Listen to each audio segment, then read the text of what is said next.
And thank you, Stanley and Sophia, for joining us here tonight. So I'm going to start with a pretty tough question, which is, you guys both have very, very enviable jobs and kind of out of the mainstream. How would you describe each other's jobs to one another? Me first? Yes.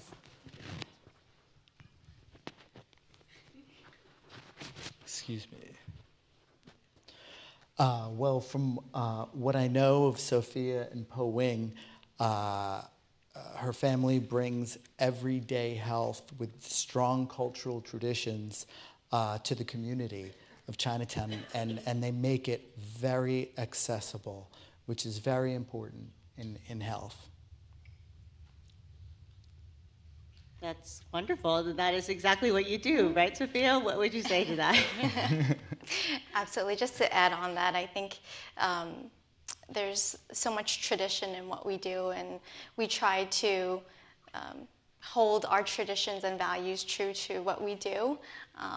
So we're really proud of that. We've been in Chinatown for almost 40 years. 40 years. So that just tells quite a lot about our relationship with our community. Yeah, absolutely. And what about Stanley? What about this character here? Who is he? I mean, what do you understand about him? Well, Stanley is the rock star of Lower East Side.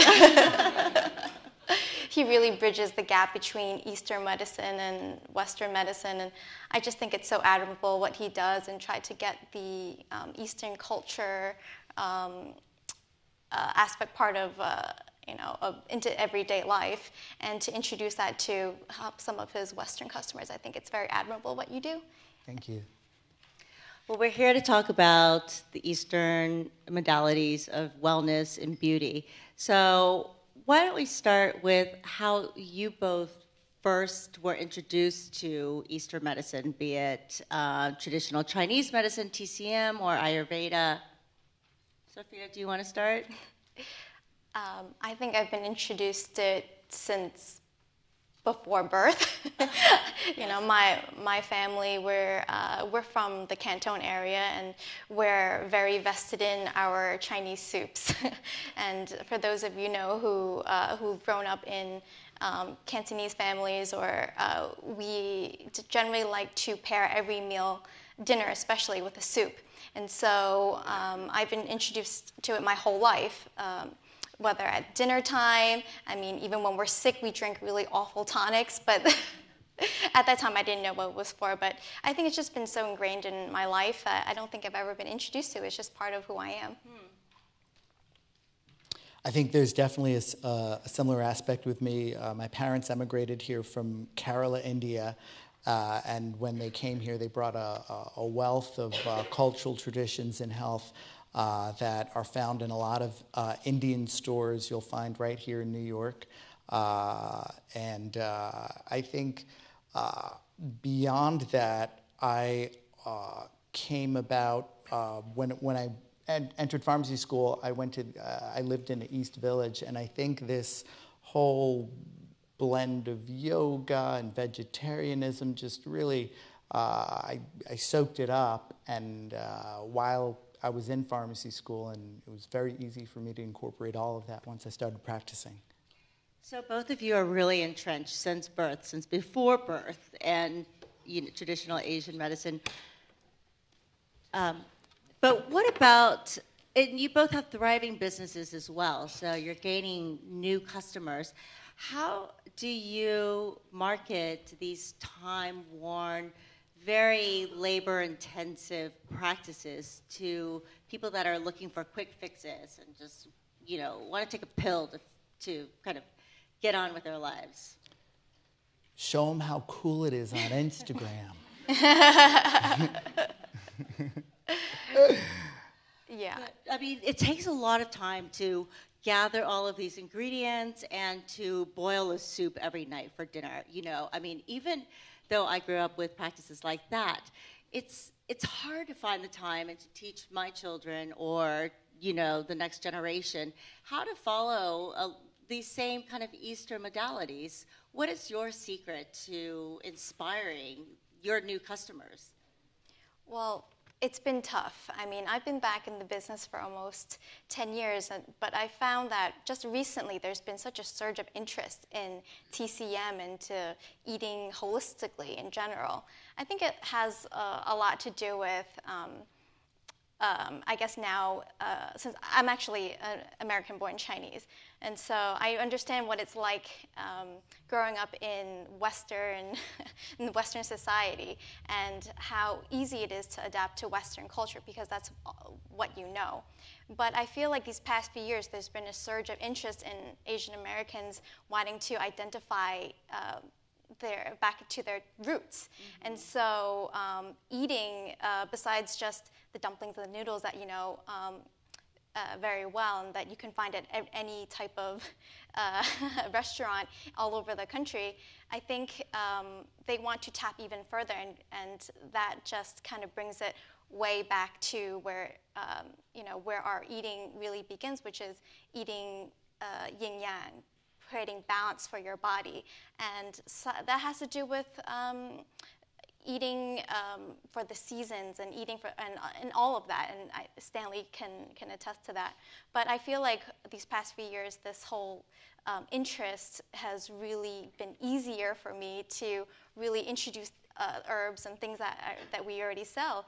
And even with this whole cultural revolution in Asian American society, I feel like, just look at Crazy Rich Asians, that movie that just came out.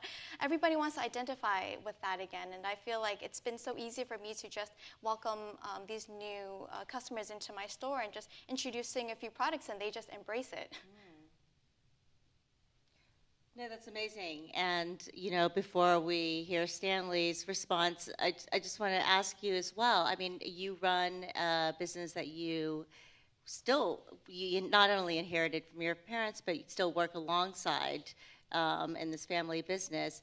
So I'm sure that your audiences are very different. The audiences that your parents cultivated versus the audience that you have now versus the audience that you're going to see in 10 years. Wanted to have you both speak about, where you think this trajectory of Eastern medicine is heading, whether it be Ayurveda or TCM. Well, recently there's been these modern, similar to what Stanley provides. There's a lot of modern type of spins on TCM. And I think that's these new herbal supplements that they're very easily adaptable into Western culture.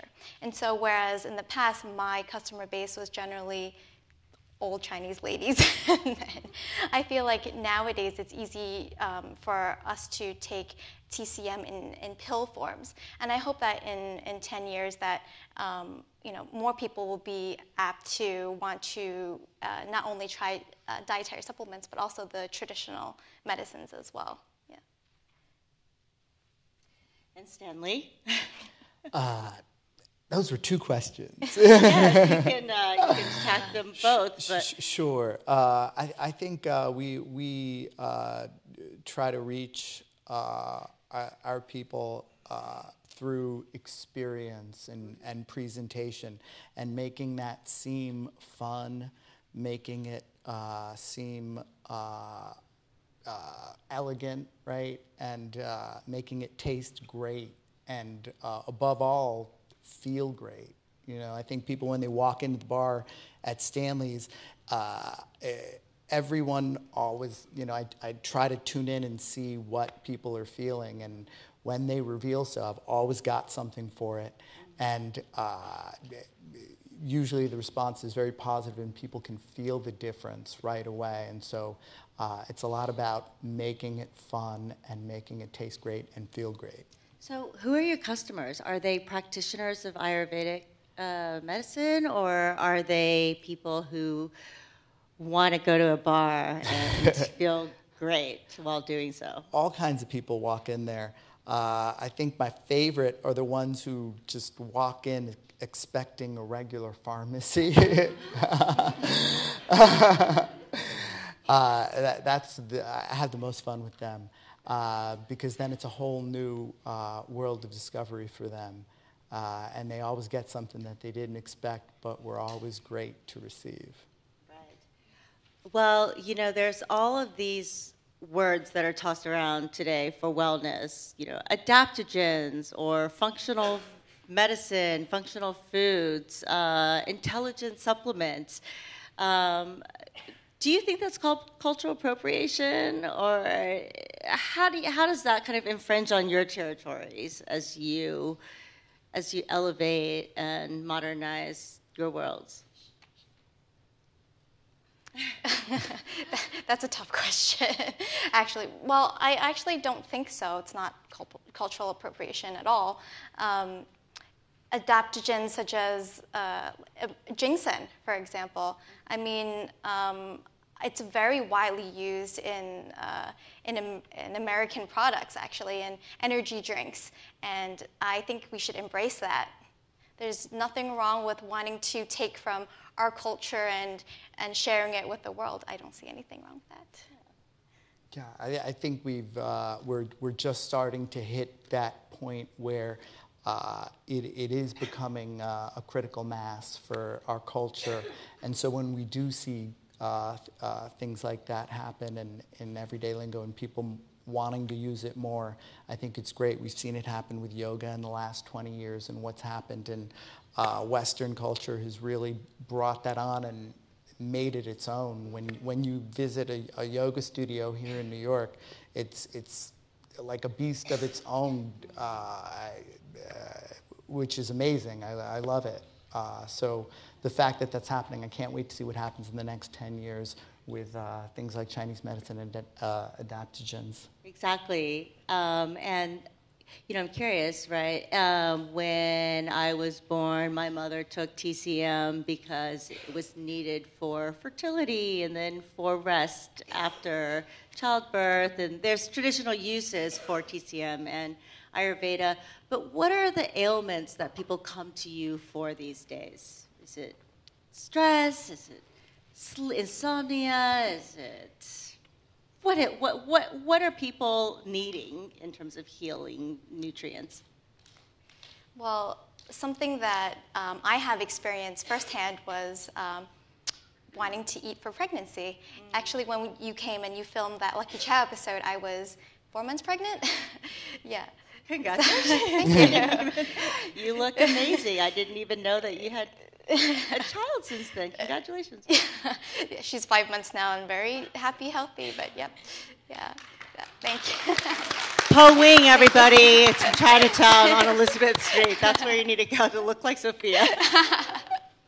Sometimes my mom uses her as a poster child for birds' nests. But so, I mean, there could be for many different reasons that people come to us, but I feel like these past few years, for young women like myself, it's been wanting to eat for pregnancy. And it's because I feel like in their normal lives, just like yourself, like we all saw in the video, it's stressful, you're so busy. And but when it comes to nourishing your fetus, that's something that I feel that moms don't want to take a risk with. And so they come to our store and they ask a lot of questions about what they should eat. And oftentimes we just say, live a healthy lifestyle, first of all. And we introduce things that are so foreign to them, like fish maw and bird's nest and sea cucumber. These are things that nourish the fetus, something that you can eat that's not medicine. And that's been very common nowadays, especially with new immigrants as well. I think women who come here and they don't have a lot of family, they do want to have extra help to advise them about what to eat for their babies. And so that's been a big spike in our customer base. But I think in general, people want to come ask us for anti-stress, just like similar to what you came in for, anti-stress. How can I detox from this city environment that we live in, things like that. So I think it's been really great these past few years to see even young people come in and ask for recommendations of what to eat and how to create a healthier lifestyle. It's great that people are following in the legacy. So Stanley, I want to know what people come into your bar pharmacy for. Well, it's New York. Everybody's stressed, right? Everybody's working too much. Nobody can sleep. But for the most part, I see it as everybody. I think life is just sped up so much with the iPhone and social media and everything. Everybody's looking to either slow down or speed up and keep up with it, right? And in some other fashion. And within that, all the body systems can go out of balance, your digestion, your sleep, and so forth. So everything kind of wrapped into that, and we try to address it as a whole. This is really fascinating, and I could talk to you guys forever, but I have an iPad full of questions, so I'll limit mine to one more, which is I'd love to learn about your daily personal regimen in terms of beauty and wellness. Well, right now I'm still 5 months postpartum, so I'm still breastfeeding. So I think my current wellness program is just to have, it's really personal, just to produce more breast milk. First of all, it's cheaper. It's free. But seriously, I just basically want to provide for my baby as long as I can until she's ready to eat food. So my wellness program is a soup with goji berries, red dates, astragalus, Hawaiian, which is like mountain yam, very basic things, and Condonopsis, something very, very, very basic, everyday soup, and it'll help me, produce more breast milk, help, move things along, and that's pretty much it. In terms of beauty, I just really want sleep nowadays. So I'm hoping that after my baby gets onto 100% food, that I can take a lot of anti-aging potions, and maybe I'll come to you for some tips as well, Stanley. Ginseng, lots of cordyceps, rebuild the immune system. Bird's nest for the skin. And Stanley, how do you maintain your look? Wow. It starts with some orange glasses. But I really think it's about, health is about habits and daily habits. And I always stick to a regimen of trying to eat at the same times, exercising every day, moving my blood around, getting proper rest, getting proper hydration. And I think sweating is very important, whether through exercise or steam, an Epsom salt bath, your lymphatic system in your pores. It's part of your excretory system, so it's really important to use that. And also maintaining healthy digestion with your kidneys and your colon. It's very basic, and I think if you stick to those basic principles and make them manageable, over a cumulative, it has just such a cumulative effect over time. Good advice. So this talk is being streamed, so we have a bunch of questions from all around the world, actually. So I'll start with a question here, and then we'll move it to the audience. So Carolyn from Virginia asks, what aspect of beauty, health, and wellness culture in Asia do you wish the West would incorporate, and vice versa? Do you want to take that? I would say staying out of the sun. That's very important in terms for beauty. I think Western culture, we love to get a tan. I never really understood that. You're right. We're all about the umbrellas, the UV, everything. Yep. So that's just a very basic concept, right, of just staying out of the sun. But also the diet. I feel like in Eastern culture, we eat very healthy, lots of veggies, lots of fruits, limiting fats. I mean, but I'm also, I'm also American, right? And I'm also living in the West, so we eat our fried foods. I don't think I know an Asian person who doesn't like fried chicken. They're all over Chinatown. So, but I think it's more about balance. I would love that in Western culture we eat more balanced, and so we don't have to always go for that Chinese medicine, go for that tonic. I mean, that's not the lifestyle that in the West, in the East, that we practice. And I hope that that's one of the key elements that we can really promote more of, is just having a healthy lifestyle out of the sun, balance, yes, and stay out of the sun. Yes. What's old is new again. Right. And Stanley, what are your words of wisdom? Well, I wish that Western medicine could, and more so it's going in this direction, but incorporate this Eastern philosophy of balance. And when you look at Ayurveda and Chinese medicine, the state of health is the normal, right? And when the systems go off, that's where disease comes in. Whereas Western medicine is a bit more cause and effect, right? And if this happens, then do this, but that might cause that, so be sure to take that as well. And so, but yet you cannot deny the diagnostic tools, right, of Western medicine. You can't deny, even just basic things like lab values and whatnot, just data to go off of as KPIs, so to speak, key performance indicators of one's health. Something I love about Western medicine that I think can be applied with Eastern medicine and used together. Thank you. That's why you're a pharmacy. So you really bridge the gap, both of you do, between Eastern and Western modalities. I want to open it to the floor, right there in the middle.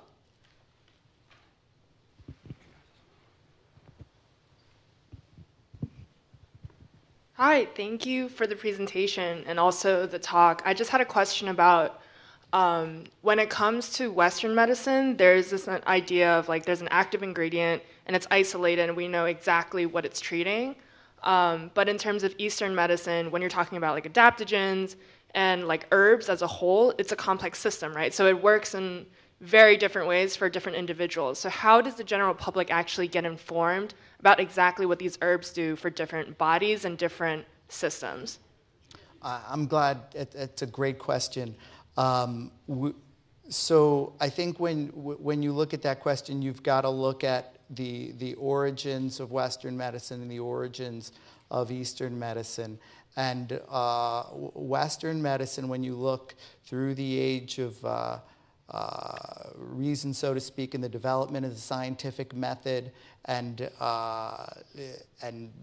there's always been research associated with scientific method and data collected and so forth. And even when you apply for a new drug application, there are these studies, these control studies. They're very detailed and so forth. So there's a lot of information to go on already when these things are applied in health. I think when you look at Eastern medicine, it's a very cultural tradition. And so one thing that is really lacking that Eastern medicine has is the whole feel and the feeling of it. And I think that's something that can really be used in Western medicine for that. I don't know if I answered your question, but I think Eastern medicine just comes from a whole different side of the coin, so to speak. I'm curious, raise your hands if you know what an adaptogen is. Okay, can you explain what an adaptogen is? So there are a series of herbs that have a quite literal effect on the body, almost like a pharmaceutical effect that can change how your body's response to disease, to stress, to so forth. So, and these things have been used for centuries and time tested. And they're not federally regulated, though, are they? They're treated like supplements in this country. So is that a big kind of roadblock in terms of Ayurvedic and TCM in your practices, that you don't receive FDA regulation for your products? Well, in terms of import, it's been a bit. It's been actually a blessing in a way because it's not regulated. So herbs that come from the East are easily accessible. There are, of course, ones that have more toxic effects, and those are completely banned, which we agree with. I don't think any TCM practice in locally here should give any of those very dangerous medicines. Since it's not regulated heavily and it's considered a dietary supplement, a negative effect is not having that that benefit of saying, yes, this works, right? And so there's always going to be second guessing. You're always going to second guess, is Eastern medicine effective? However, in the East, that's not how they see TCM. It's basically on par with Western medicine, and there are very renowned universities all over China and Hong Kong, Singapore that teach TCM, and even the profession is just as respectable as a doctor, a Western doctor. But here in the U.S., because we don't have that type of clout, then there is room for interpretation when it comes to how effective whatever medicines, or quote-unquote medicines that they're taking are. And so I hope that in the future it can be viewed as a effective and even a better way to treat illnesses and treat ailments, because there are very few side effects to TCM, whereas in Western medicine, you can see it in the commercials, in the bottom line, and you have like a person speaking 5,000 seconds per minute about the side effects, but it's not like that in Chinese medicine. Well, I know I promised the audience would have their chance, but I'm curious about Stanley's take, because you are a Western-trained pharmacist, but you're also a proponent of Ayurveda, which is very much a lifestyle, and Stanley's Pharmacy is very much a lifestyle brand as well. How do you see the Ayurvedic medicine and its lack of FDA regulation as affecting your business? It's a really good question. It's very interesting how we apply it there at Stanley's Pharmacy, because we're regulated by the Board of Pharmacy, the Drug Enforcement Agency, all these different, and so we do have to practice under these guidelines, and a very big thing about that and the FDA are claims, right? And so even though they are supplements, we can't just say outright it's for this, it's going to cure that, and so forth. The FDA is very specific about, especially when it comes to certain illnesses and certain problems, about your claim and how you feel it can help. So yes, we absolutely have to be aware of that. Thank you. Let's take another question from the audience. Yes.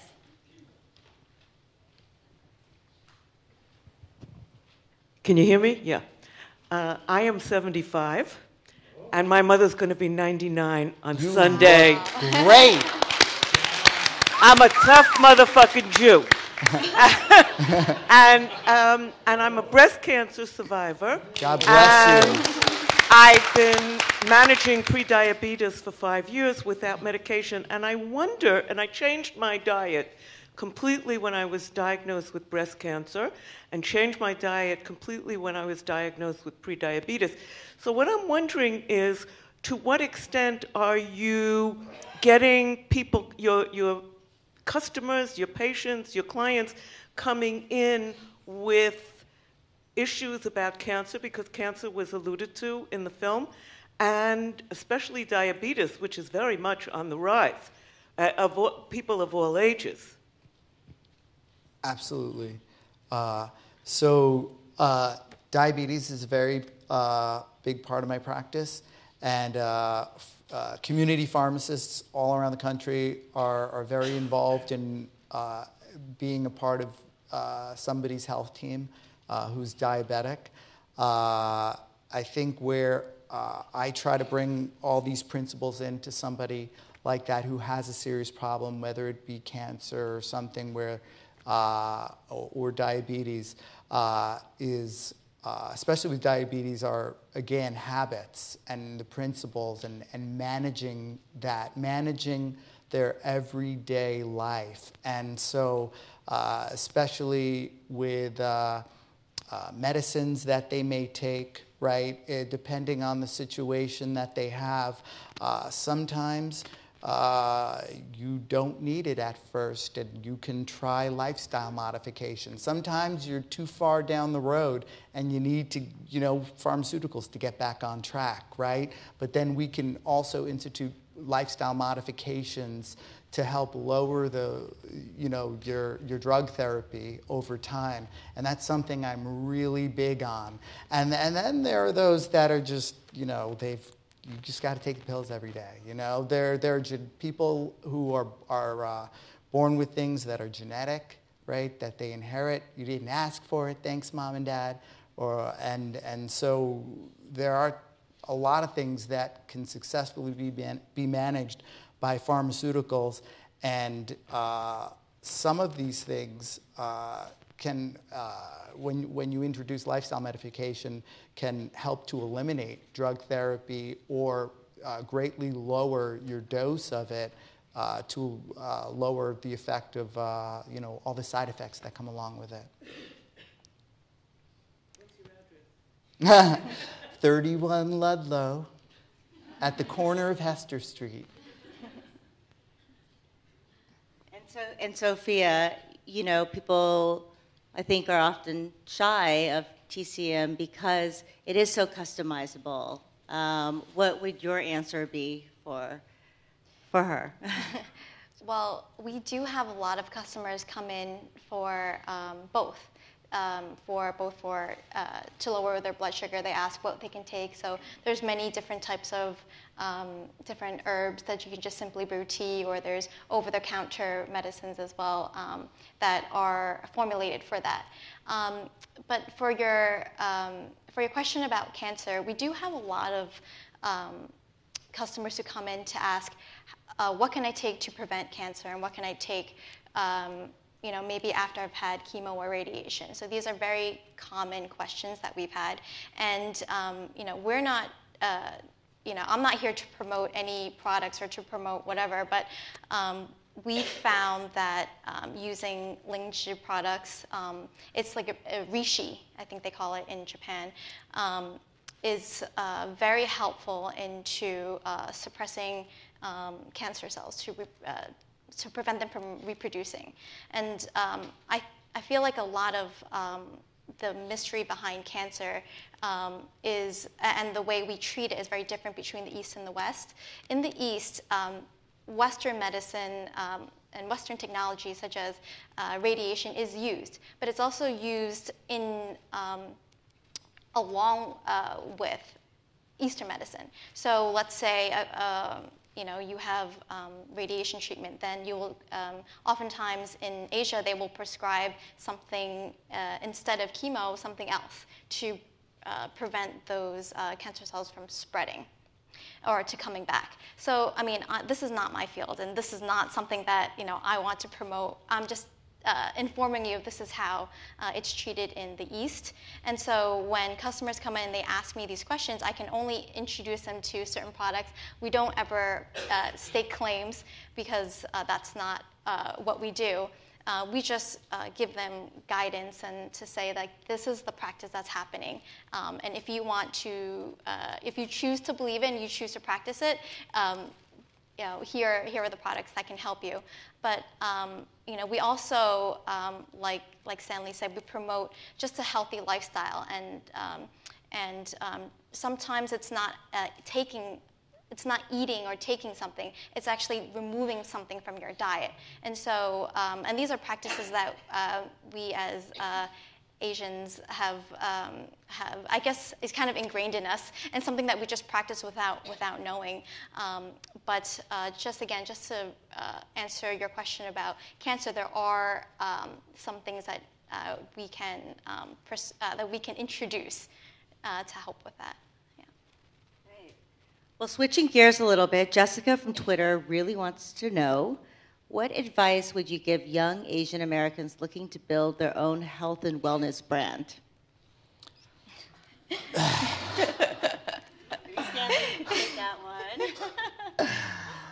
one. Well, start by living a healthy lifestyle, right? And then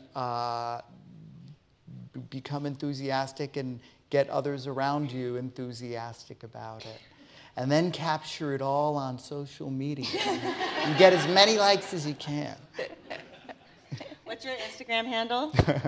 Stanley's RX. Okay, everybody start following. Do you want to answer that? Or?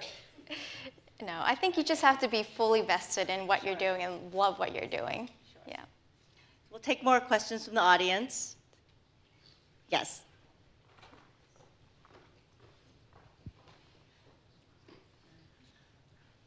So I have a little comment first and then a question for Sophia.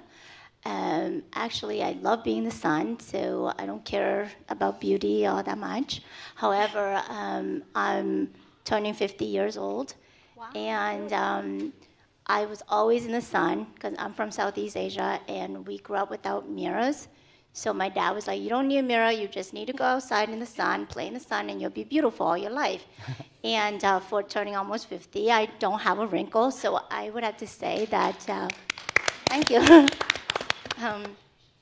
And so I feel that a lot of millennials nowadays, they have their own beauty brands, and so I have a lot of nieces and nephews, mostly nieces, and when they hear, they don't listen to me because they're like, oh, auntie, whatever. But they go on social media, and such as yourself, you mentioned stay out of the sun. And I say, look, just don't be on computers all day, look at other stuff, get out in the sun, go outside, jump around, and you'll actually be beautiful. So my question to you is that if they do not go out in the sun, or let's just say that if I go out in the sun too much or somebody, what herbs from your shop would you recommend to say if you did spend too much time in the sun? I don't think there's really herbs to treat that. I mean, bird's nest, I know it sounds weird, but it's the saliva of a swallow, of a bird. So and it's very common in Southeast Asia, as you know. We eat it as a soup, but what it has is a really high, something called epidermal growth factor, so it just helps to rejuvenate your skin. This is not very common, and it's also a more of a delicacy. I don't think, correct me if I'm wrong, there are herbs that can help you promote a lot of skin rejuvenation, so you have to go to that extreme. And also, there are lots of topical things too. I think crushed pearl is something that's very common in an herbal shop, and you just put it on your face to lighten your skin. But honestly, I feel like nowadays there's not a lot of women, generally women, that interested in skin lightening anymore. I feel like people are more empowered to accept the color of their skin. Dark as it is, I'm a very dark person in general. But to answer your question, if you're, did you say your nieces? Your nieces feel like they do want to, improve their skin, I would just say, first of all, it's okay, you don't really need to. But if they wanted to, definitely bird's nest and ginseng, American ginseng, really helps with anti-aging. Thank you.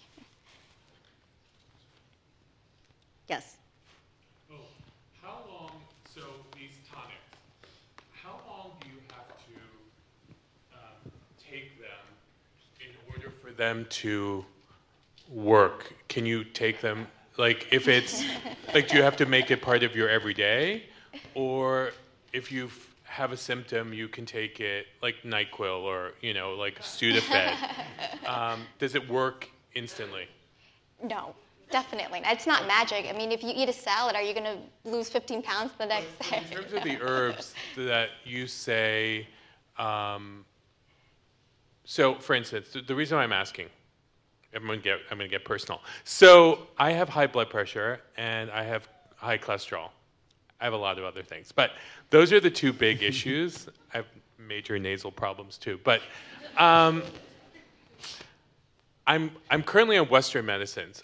If I were to try Eastern medicine to deal with those, how long would it take for me to start seeing if it was working or not?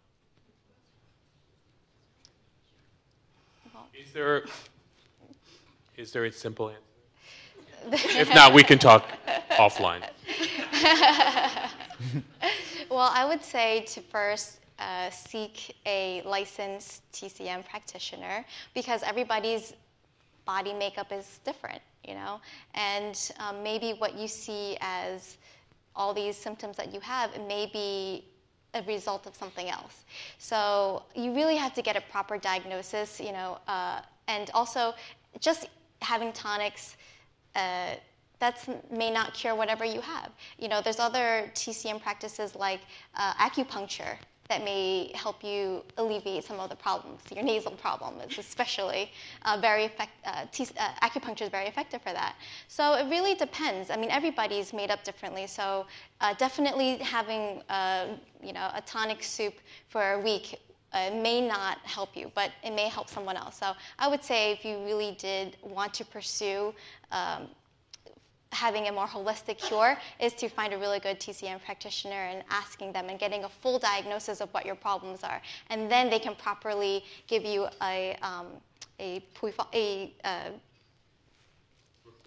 yes, right, a puifong. It's like a prescription, a prescription. Yeah. What about you, Stanley? I mean, are there quick fixes for your pharmacy? Not in a drink for that.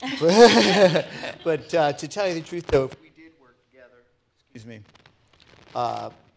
if we did work together, I would want to know your HDL, your LDL levels. I'd want to know your blood pressure on at least 3 different readings, the history. I'd want to know your family history.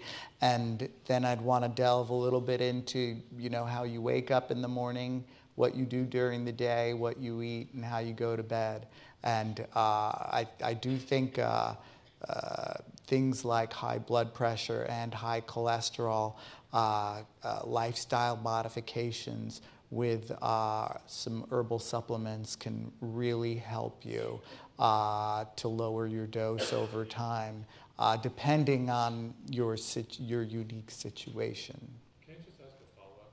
Is it normal for people to be on Western medicine but then also take Eastern supplements on top? Is it okay to mix? It's definitely a part of the American health culture. We've got GNC, and you walk into the Walgreens and they're selling the vitamins and you're picking up the prescriptions. So this kind of mix has been going on for a very long time. And then especially in the natural vitamin world, you have you know, the new it product that nobody knew about, like goji berries, and all of a sudden it floods the shelves and so forth, and you pick up your blood pressure medicine and buy your bottle of supplement too. So yeah, a lot of these things, absolutely. And a lot of these supplements are food grade supplements. They're like dietary, so to speak. So yeah, they can go along, depending on what they are. There are supplements, I want you to know, that can affect different medicines that people are on.